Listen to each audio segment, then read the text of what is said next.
I brought the sheep down to the pasture this morning, brought 2 buckets of water, and filled those 2 buckets with apples. 1 bucket is for the bunnies, and 1 is for us. These are gorgeous apples. I think I'm going to make apple pie fill today. Anyways, on with chores.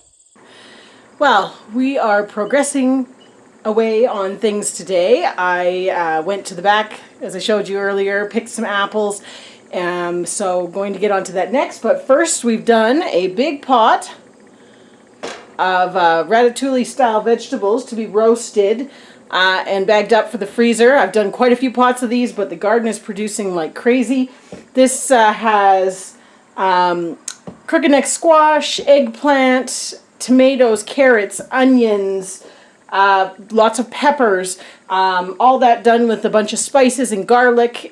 We use this for, oh gosh, we use it for pretty much everything. We'll put it in pasta sauces, curries, anything. We just grab a bag out of the freezer or a can jar. If I had done that this year, I didn't because we were kind of pressed for time, and the pressure canning process takes a little longer than chucking it in the freezer. And chucking it in the freezer is a little more forgiving when I leave it in the oven for a little while long.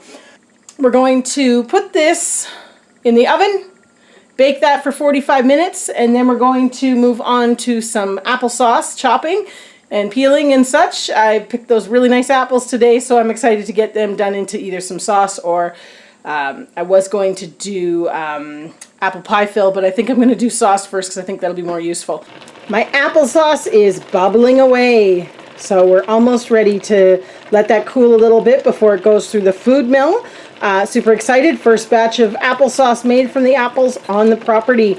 There's so many apples, and I always feel so bad because they're going to waste. But anyways, we will get there.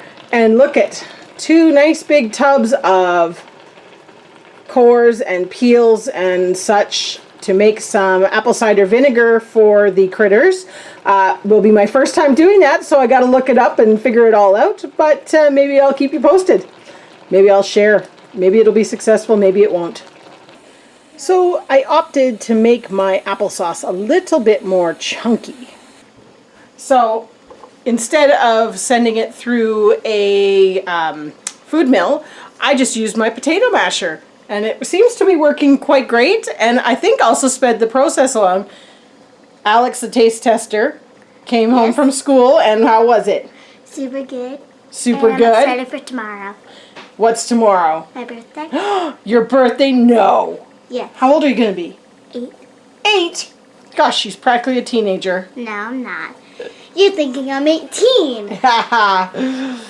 Anyways, so we're going to get that all canned up here pretty quick because we didn't have to let it cool off to go through the food mill.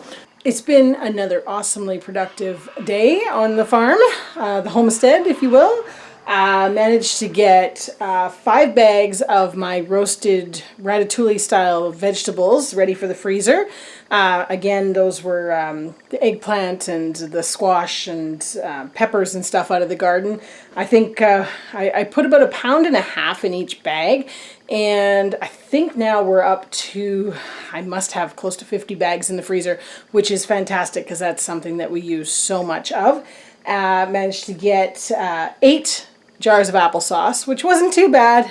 It was tough going. They were like kind of some of the little apples, and I was trying to use older apples that we'd had inside, and they'd gone soft, and it was a battle. So I decided that everything that I have picked previously is going to go to the pigs and rabbits, and I'm going to start fresh because the apples are so nice right now, and they haven't been sitting around, which is awesome and makes a lot easier for the apple peeler thingamabobber. This thing. Hang on. This thing. The apple peeler. To do its job. So also I ended up collecting another whole tub of scotia seeds, which is fantastic because we want to grow lots of those next year. There's our tubs of ratatouille. Applesauce. And I've got 4 tubs, 2-liter jars of apple cider vinegar on the go. First time for that, so we'll have to see. I believe it says 2 weeks, and then you strain, and then you have to leave it for another 3-4 weeks. So fingers crossed they don't go bad. We'll keep you updated on that. But anyways, it is now time to go outside, do chores, and finish up for the day. But I'll be back at it again tomorrow. Maybe I'll even make some more applesauce because it went really good and the apples are beautiful right now. Anyways, hope you have a good one.